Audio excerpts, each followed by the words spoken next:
Hello, and welcome to 5 Lights Out. I am your host, Tom, and today we are reviewing the qualifying from Monaco, the jewel in the crown of the F1 calendar, and it was Charles Leclerc who was the fastest with a 1:10.270, almost a second quicker than pole position last year. Oh, what a lap it was, and oh, what a qualifying session it was. It was so tight, it was so tense, from Q1 all the way to Q3. We didn't know who was going to be out. It was immense, really, really tight qualifying, and what you want to see in F1, teams separated by under a second. There was no guaranteed last place, there was no guaranteed first place. Every car pushing to the limit, to the barriers. Just wonderful, wonderful. But Charles, he's done it. He's put it on P1 in Q3 with what was a great lap. And he's nearly 2/10 quicker than Oscar Piastri, who's in second place. He's been on it all weekend, Charles. And can he now get the win at his home Grand Prix? He's in the best place to do it. Can he do it? Oscar Piastri in second will really be pushing him. It will be, can Oscar get his first ever race win? Obviously, he's won a sprint race last season in Qatar, but can he get his first race win? Again, on front row, he's only got Charles to beat. And then you have Sainz in third to round up for what was a brilliant qualifying session for Ferrari. First and third, really fast, that red car. And then Lando Norris in the other McLaren in fourth, not far away from Piastri, just over a tenth. The cars have been very close with one another throughout every session, as per normal for McLaren.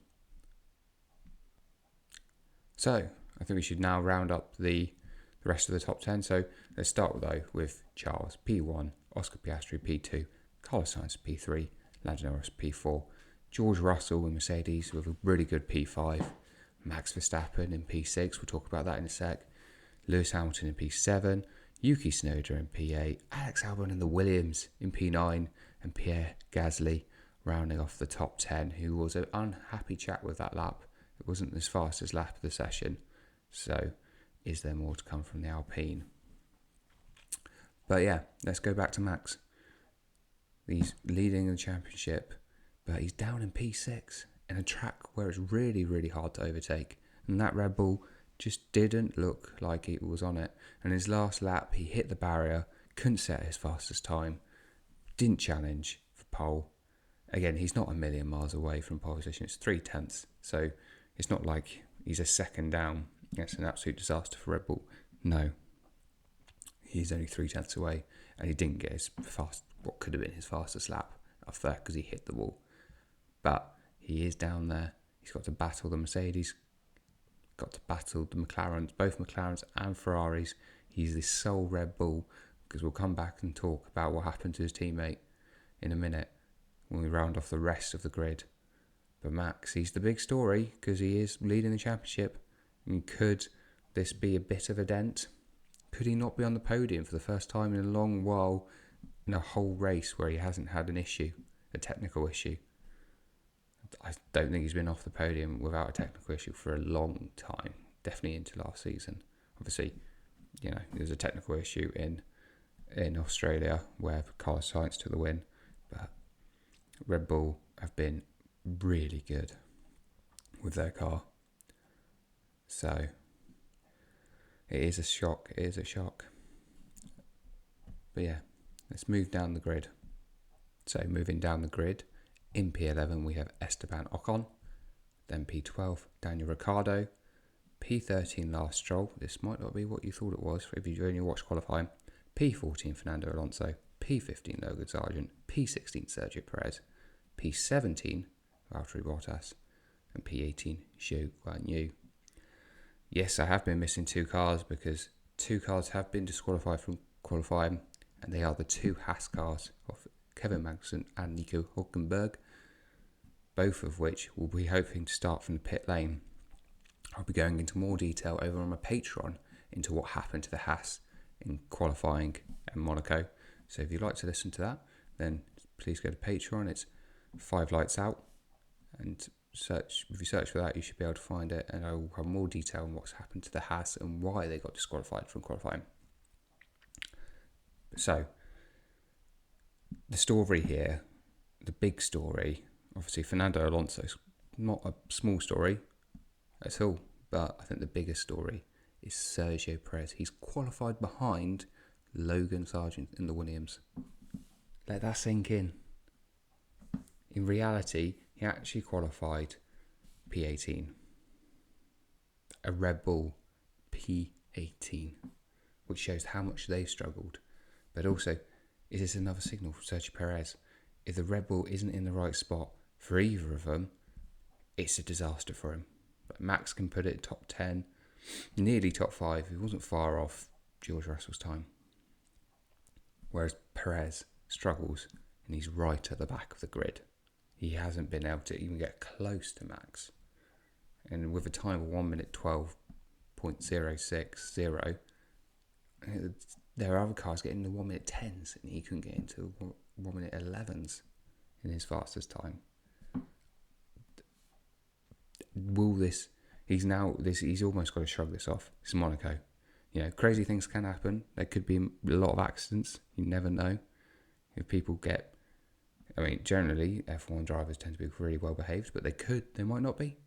And he's got to be there to capitalise when things happen. And maybe a good strategy from Red Bull, he might be able to get some points. It's unlikely though, because you cannot overtake with these massive cars around Monaco.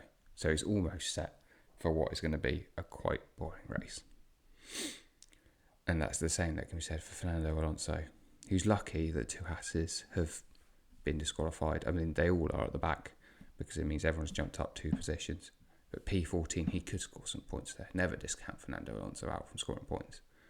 He's closer than Perez to scoring points, just by sheer virtue of being higher up the grid. But it's not going to be easy. The Alpines look quite quick around here. The RBs are quick, so nothing is guaranteed for the Aston Martin. And finally, I really want to touch on Alexander Albon. Just say what a qualifying session that was. He is only P9, but I say only. That is the first time they've gotten to Q3 this season, Williams. And it is the best time to get into Q3 because the chances of you being overtaken around Monaco are so low. So low. It's brilliant. They should be hoping to score some points and really capitalise. Sauber, nowhere. They Sauber are absolutely back of the grid. No pace whatsoever, especially in Zhou, who couldn't even get into the 1 minute 12s. Whereas Williams are up there, a track you can't overtake. Surely they can't throw away some points, at least a point, but hopefully a couple of points for them. But yeah, that is the Monaco qualifying. That is my review. Well done to Charles Leclerc, well done to Oscar Piastri, and well done to Carlos Sainz, rounding out the top 3 there.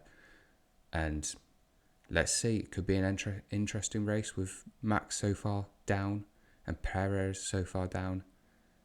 Could it be a really entertaining Monaco Grand Prix? I hope so. And I will be doing a review of Sunday's race after it happens. But yeah, that has been me, Tom, and the 5 Lights are out. And let's go.